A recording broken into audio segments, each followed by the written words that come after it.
Hey there, lovely friends. Thank you so much for joining me and welcome to the Holy Shed, the littlest parish in Christendom.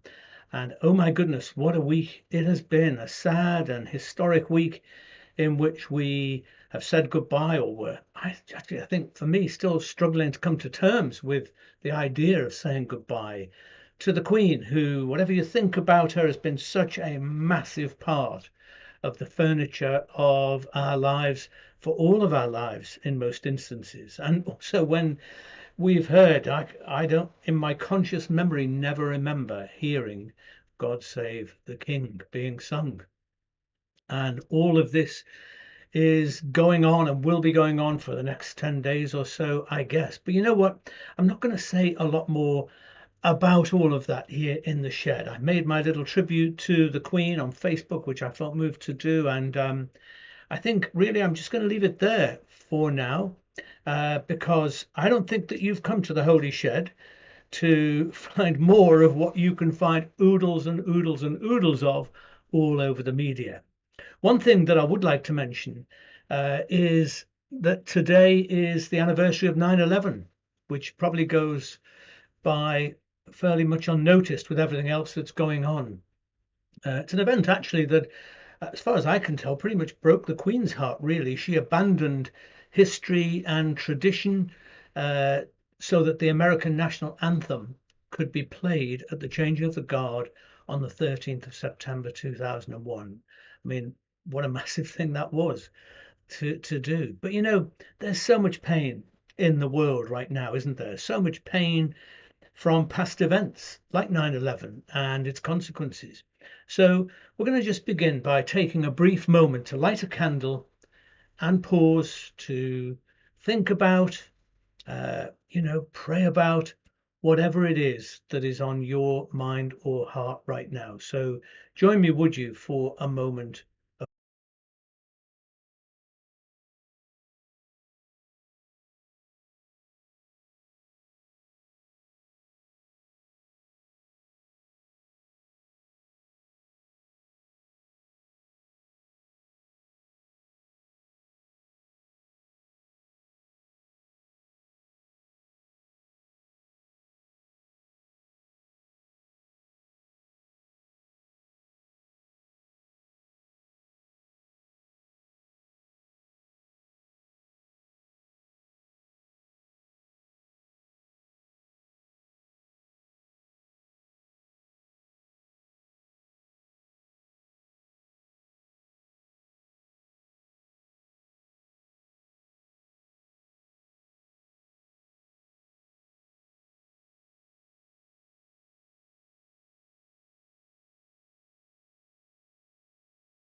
So last week I highlighted the Holy Shed's new strapline, Progressive Faith for a Better World. And I said that I wanted to talk about what progressive faith means, to me at least, anyway. So that's what we're going to do. It's what we're going to continue to do today, and maybe in different ways over the next few sessions. Hey, maybe Christmas before we finish, for all I know. Now, some people definitely think, I've thought for years, that I'm some kind of woolly liberal, that I've backslidden or stopped loving Jesus. Someone commented on YouTube this week. You can find it, it's still there. Someone made the comment, "Old man, you're on the wrong path." Well, as you can imagine, it wasn't the wrong path bit that really bothered me. I mean, I've heard that for donkeys.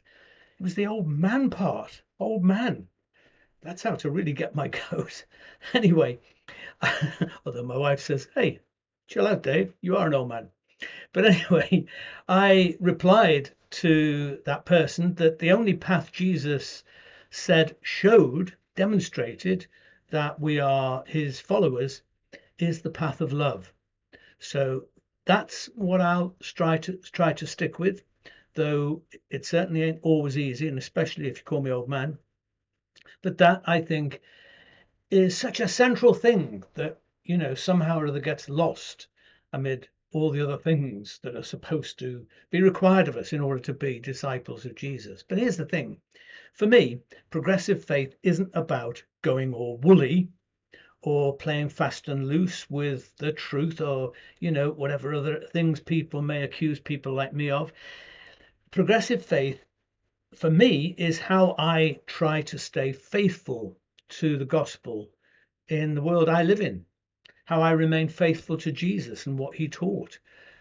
Speaking of which, being progressive hasn't in any way diminished my love for Jesus. I think I'm as committed a Jesus freak as you're going to find. I've also been accused of undermining people's faith, but what I have actually been up to for 30 years and more is trying to help people hang on to faith, trying to help them to continue believing when things start to unravel. I like to see myself, ironically, as an evangelist, a bearer of good news, a passionate advocate of a living, credible faith. So, anyway, in the next few weeks, we will try to describe progressive faith, as I see it anyway. But what I want to do first today is try to identify some of what lies behind or beneath progressive faith. Where's it coming from? I said last time that to start off with, faith, in my view, must always be progressive. Isn't that the nature of faith? Faith must never stand still, never be harking back to some golden age that we're supposed to preserve or try to recover. I think that faith is about moving forward, courageously adapting to new circumstances, absorbing fresh insights from the situation that we're in, respecting the past, of course, but recognizing the limitations of the past and ever open to a process of change and evolution. It's the spirit of the gospel that I want to remain faithful to, not its ancient context, not some, preserved, deep frozen truth from the past, but the spirit of the gospel, which is going to be constantly reincarnated, reborn, reinterpreted each year, each decade, each day. But there's more to it than this, I think. Progressive faith, as I see it, is influenced specifically by changes of outlook and attitude in the late 20th century and on into the 21st century, when Western culture has become suspicious of many of its old certainties. I tend not to reread my own books, once they're published, probably pretty sure actually, for fear that I won't like them or feel cringed by them or, not agree with them anymore or wish that I'd said it another way. But last week I dusted off a copy of my first book, The Post-Evangelical, which I think is just here somewhere. This is the very copy that I brushed off. And, astoundingly, this book rattled off the press for the first time nearly 30 years ago. And when I started reading it, to my surprise, I discovered that I quite liked it, actually. And I realized that while it was written for a specific audience, people that I dubbed post-evangelical, people on a particular faith journey, it isn't actually a bad introduction to progressive faith in general, not least because it acknowledges, as I say, that progressive attitudes toward faith are linked to changing attitudes and values in wider society, the wider society of which we're all a part and we cannot separate ourselves from. What I recognized, back in the early 1990s when I was thinking about and writing this book, was that many of the people that I witnessed abandoning church going and even abandoning Christianity itself were doing so because of a disconnect between their day-to-day life and the world they lived in and the attitudes that they'd become accustomed to there, and this rigid, unyielding approach to faith that they experienced in church every Sunday. The world was changing all the time in ways that they understood and in many ways sympathized with. Meanwhile, the church was just standing stoically still. The Cambridge theologian Nicholas Lash God rest his soul, he's no longer with us. He only died a year or so ago, actually.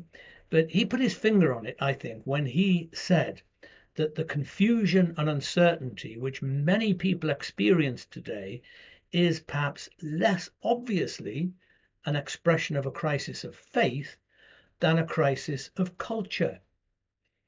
We're not sure, he wrote, how to go about the business of connecting our Christianity with other aspects of our life and experience. It's what happens, when a paradigm begins to break down. A paradigm, it's a popular phrase. What does it mean? A paradigm is like a cluster, collection of beliefs, ideas, attitudes, assumptions, and values that are the glue that hold together a worldview or anything else, in our case, which hold together a form of faith. So faith is essentially operates within a paradigm, within this set of beliefs and ideas and attitudes and assumptions and values and so on and so forth. While the paradigm is holding together, while it makes sense and people subscribe to it, everything remains secure. But when anomalies begin to arise within the paradigm, things that grate or that feel inconsistent or stop making sense anymore, then doubts start to arise. And when there are too many anomalies, too many doubts or things that you just can't accept or believe in, that's when the paradigm starts to fall apart. And you're left wondering whether to abandon faith altogether or find a different approach, assuming that you think you can. And that's when a paradigm shift might occur. And that's how I see or understand progressive faith. It's a paradigm shift. My book, The Post-Evangelical, was intended to help folk on that particular journey out of evangelicalism to traverse that paradigm shift. It's a pastoral book to say, look, if your faith is unraveling, if stuff you've learned and become accustomed to just no longer makes sense, please don't give up altogether. There are other pathways, other theologies, other traditions to draw on. A different paradigm of faith is emerging, which you may well find will enable you to continue the faith journey.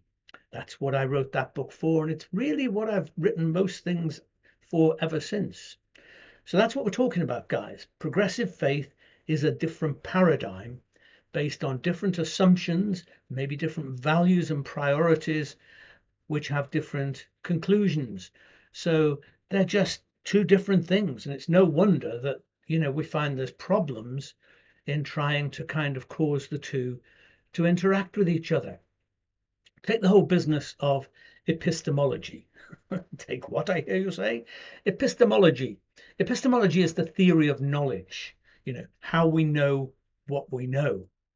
Well, for many conservative Christians, knowledge of God and everything else that really matters in the world focuses on the Bible, read in a quite literal fashion. The Bible says it, and it's so.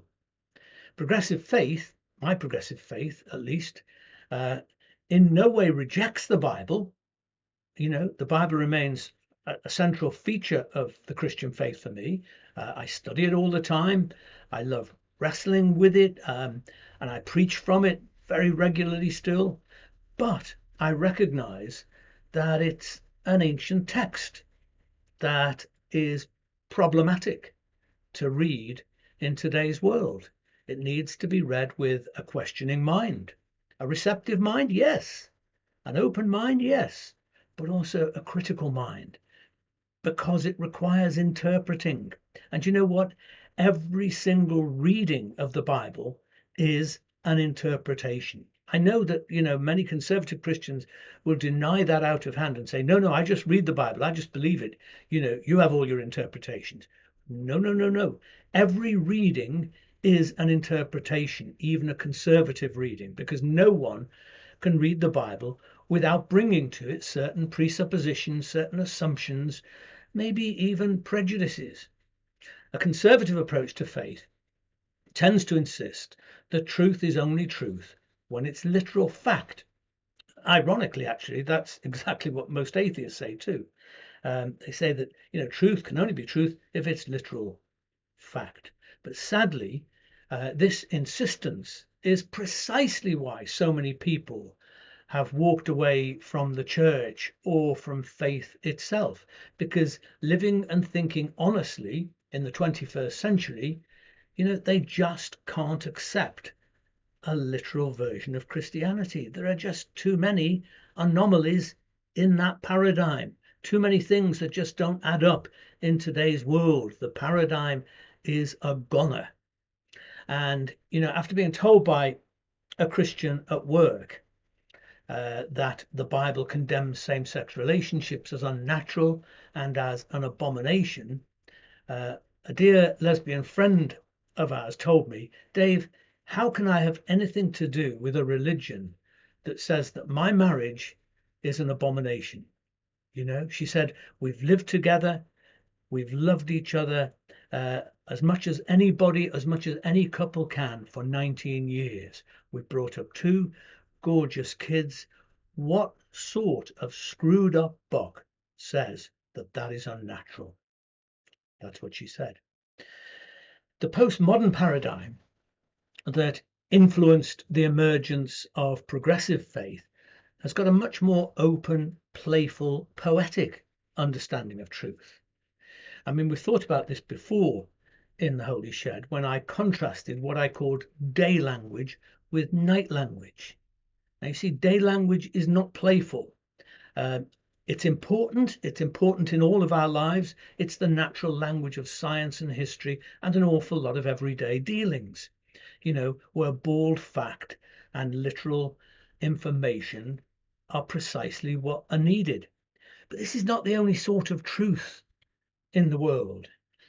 Night language may also speak truth, but this is more like the language of poetry, the language of art and metaphor and symbol, which often is in the business of dealing with ambiguities, which senses things at a more truth at a more intuitive level.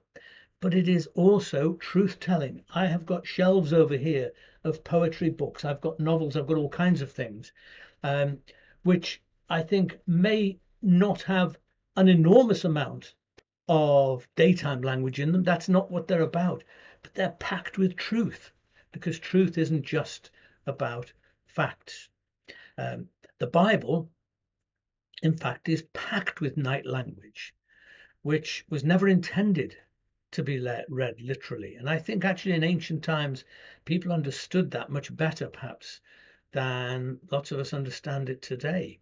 The first 11 chapters of Genesis are basically pure night language, narratives like the creation, stories, and the Garden of Eden, Cain and Abel, Noah and the Great Flood, the Tower of Babel. These are all glorious night language stories. Look, there never was a Methuselah who literally lived to 969. So you don't have to try and, stand on your head to believe that. It's not really a literal fact. Of course not. I mean, don't be daft. But none of this is to say that the Genesis stories are false or lies or untrue. They are truthful, in my view, but they're truthful in a different sense. They're archetypal, not true, but always true. Didn't happen, but always happen. That's the nature of archetypal stories and truths. The postmodernist paradigm, which, as I say, influenced the emergence of progressive approaches to faith, also places value on personal knowing, truth in experience, from experience. Criticizing the notion of objective truth, the postmodernist writer Richard Rorty said that objectivity is just a matter of agreement of everyone in the room. It's worth thinking about that. Richard Rorty said objectivity is just a matter of agreement of everyone in the room. That's a deeply postmodern statement. But the thing about it is, the problem is that only certain types of people have been allowed in the room, you know, who have historically been, for the most part, white middle class males. But what about all those other people who were excluded, whose truth wasn't acknowledged or examined or received within a room in which their voice basically just wasn't heard? So postmodernity is an era that has exploded the room. The walls have gone. In recent decades, the voices of all kinds of minorities or marginalized communities have begun to find a voice. And hearing them, can be pretty damned uncomfortable, actually. Back in the 1990s, around about when the post-evangelical came out, I listened to I listened to the experience of a then 80-year-old gay man, an evangelical Christian, by the way, and had been all his life. And I listened to his experience, who, prior to the Sexual Offences Act in 1969, he had been forcibly administered over 100 doses of electric shock aversion therapy, which I view as nothing less than the hammer house of horrors. And here was this extraordinarily sweet man whose faith was infinitely more simply evangelical than mine, and we sat in a room in which he played hymns and choruses on the piano, and it broke my heart. His voice, his truth, as a lovely Christian man who happened to be attracted to other men, like so many others, his voice was unheard. He was cancelled, put in a room to receive electric shock treatment and be forcibly shown pictures of naked women to try to convert him. Oh my God. But there I was, in 1996, listening to his very uncomfortable story, and it being told in front of an audience of people. And it's a story, it's a voice which was cancelled in the name of God and Scripture by his church. And that was the story that we were hearing about. Did you know that the rape of that rape in a marriage only became illegal in 1991? I really couldn't believe that. I've been reading an incredible book by Helen Lewis called Difficult Women. It's her particular, really interesting history of feminism, and that's one of the shocking things that she brings out. There's so many things where I was just gasping, and I was once told by a beautiful Christian woman that she was instructed from the Bible by her church leaders that she must remain in a marriage in which she was sexually and physically brutalized, and they assured her that it would be sin for her to leave this man for the man who wanted to love and cherish her. Progressive faith is a paradigm shift, and yes, it's influenced by aspects of the wider paradigm shift from modernity to postmodernity, which adopts a much more relative approach to truth, which says that truth hinges in part on who's telling the story, who holds the power, whose vested interests are being served, who's allowed in the room. But you see, faith's always been influenced by culture. The biblical narrative didn't occur in a cultural vacuum. There were taken for granted social structures that privileged some and excluded others. It's there all through the Bible. Life at the time was, for example, inextricably patriarchal. Slavery was the norm. Same-sex relationships existed overwhelmingly in a context of abuse and power. Poverty and crippling class systems filled the social landscape of the Bible. And look, the early church itself was deeply influenced by cultural Gnosticism and by Greek dualism. Christianity may have become the dominant force in the Roman Empire in the 4th century, thanks to Constantine needing to prop up his empire. But the conversion of Rome also led to a different conversion, which was the reshaping of Christianity, a legacy of which still lives with us today, sadly. As I see it, progressive faith is, as I say, a paradigm shift. It's a paradigm shift that enables many of us to continue journeying with faith. It's a lifesaver for me, for many others. It's not about the reinvention of Christianity.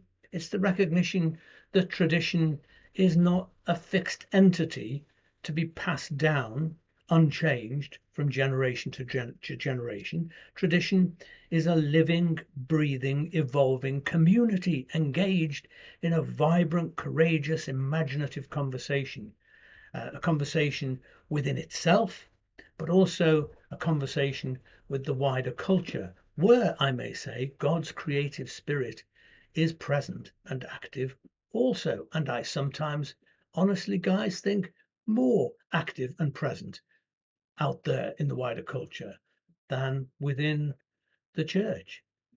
So that's it for now. I hope that this eases your paradigm jip.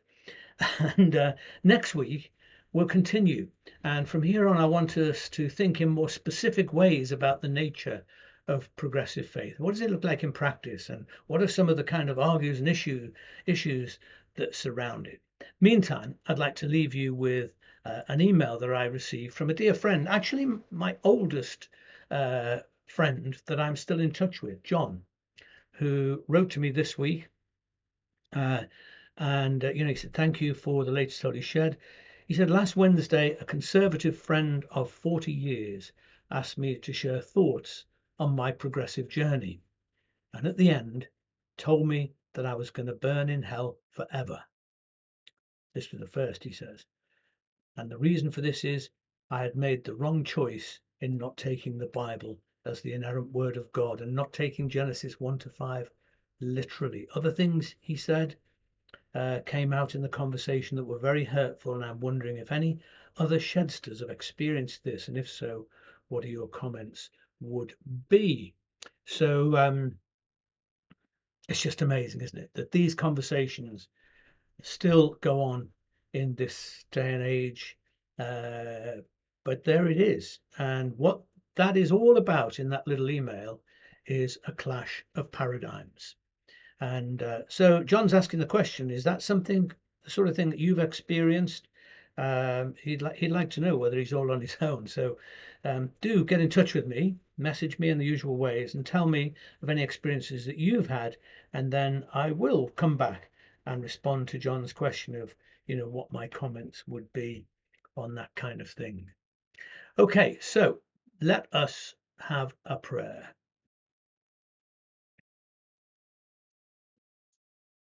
Storytelling God, spinning the great yarn of the cosmos, we thank you for weaving our tiny threads into the drama of creation, alongside prophets and wise ones, musicians and artists, elephants, kittens, bonobos, and weeping willows.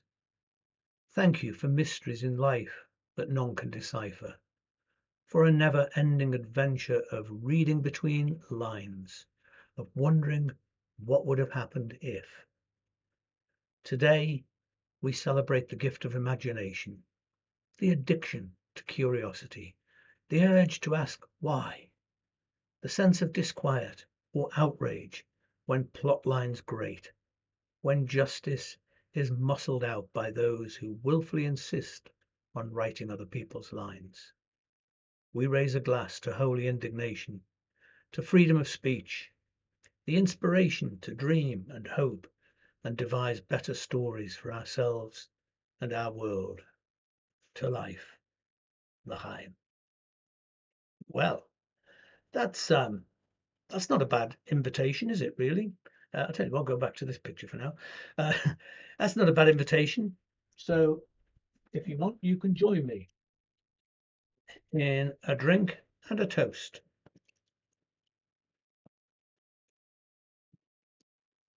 Got a wee dram here. So, guys, this is a toast to the story of faith that never stops growing or evolving, that never becomes fixed and stagnant. A toast to new ideas, liberating ideas, new horizons, new revelations. A toast to the courage which keeps on exploring, never settles down, never says arrived. To life. L'chaim.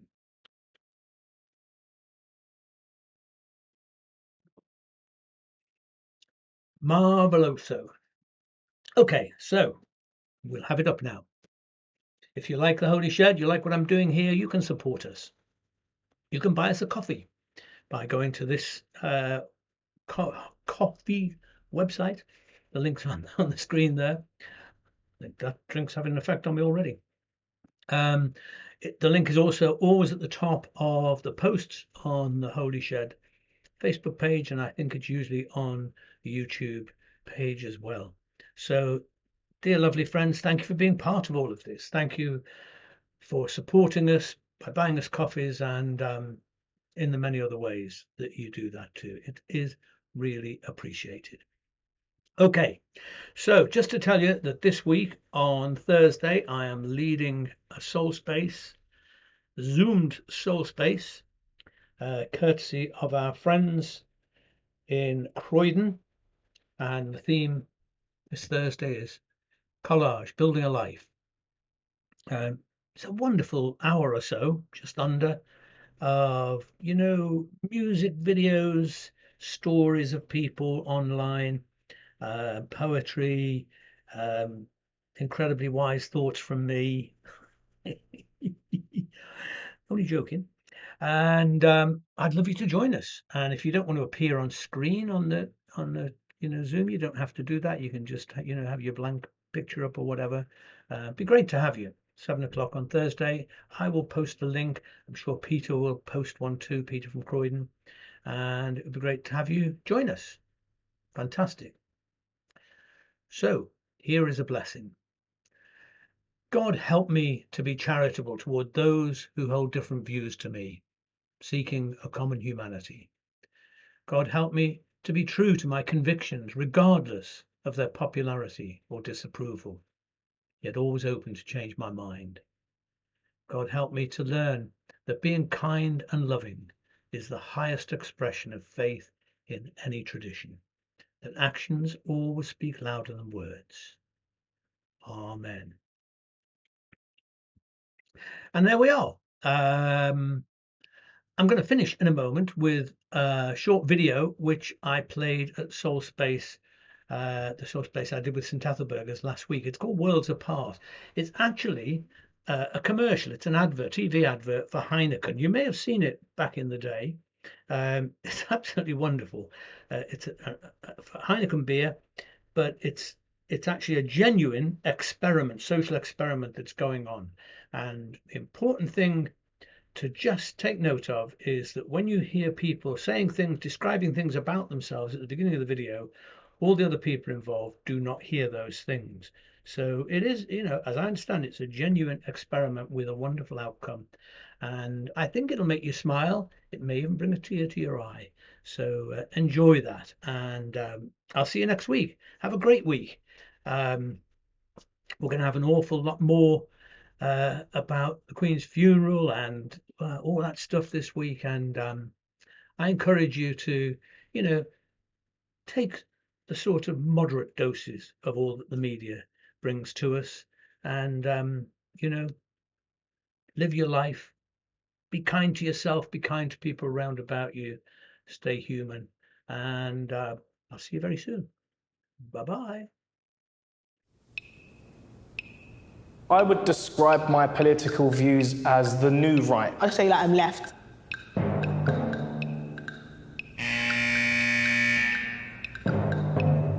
Feminism today is man-hating. I would describe myself as a feminist, 100%.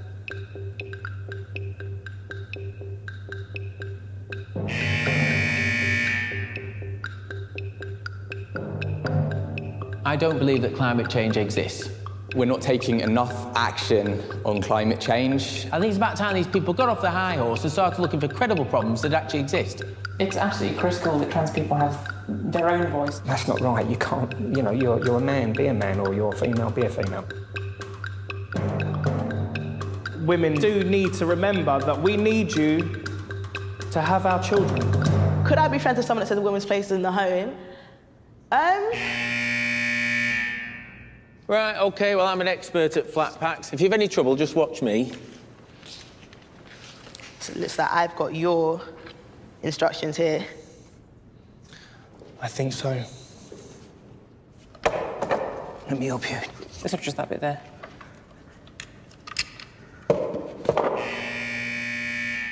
Describe what it is like to be you in 5 adjectives. Okay, frustrating. Dedicated. Opinionated. Lucky. Ambitious. Offensive. Solemn. I have ups and downs. Strong. I want to say attacked, misunderstood. Name 3 things you and I have in common. We're both male, we're both confident, and we're both loudly spoken. We know each other better than people who've known each other for 10 minutes should. You seem quite ambitious and positive, and you've got this really, got a glow. Do you know what I'm saying? Your aura's pretty cool. I'm sensing, are you former military or something? People have said that, but there is no, Really? there is no history. So are you then ex-military? Yeah. If you're ex-military, I'm very proud of you already. Well, So I grew up in a bit of a rough state. I've experienced homelessness. I've known what it's like to have absolutely nothing. Yeah. So yeah, I'm definitely most grateful just for life. We've only just met, but I think you're the sort of person that would listen to me and we'd have a discussion rather than an argument. Yeah, you could hang out with, man. let's go. My chance. Goodness sake. You're right, mate. Fitter than I look. Perfecto. Oh, yeah. There you go.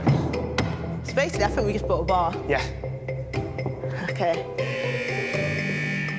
Here you are. Each take a bottle and place it on its corresponding markings on the bar.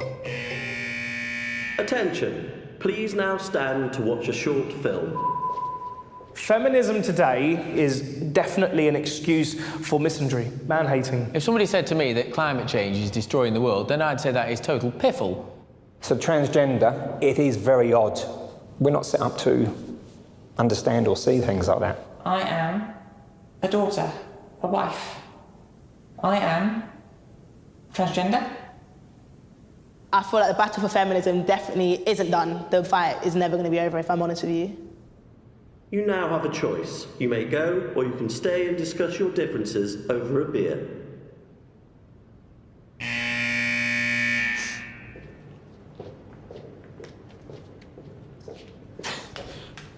I'm only joking. You had me for a second then. Well, I'm having a drink.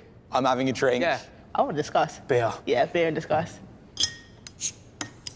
Cheers. At the end of the day, mate, About I've reaching enjoyed out to working with people, you. yeah. And, you know, even if you wanted to convince people about your point, the productive thing to do would be to sit It's down, have a engage, it's beer. engage. I've been brought up in a way where everything's black and white, but life isn't black and white. Yeah, I'm just me. Yeah. Smash the patriarchy. I'll give you my mobile number, you give me yours, and we'll keep in touch. I'd have to tell my girlfriend that I'll be texting another girl. She might be a bit upset with that, but I'll have to get round that. I'll have to tell my girl. She'll have to lump it.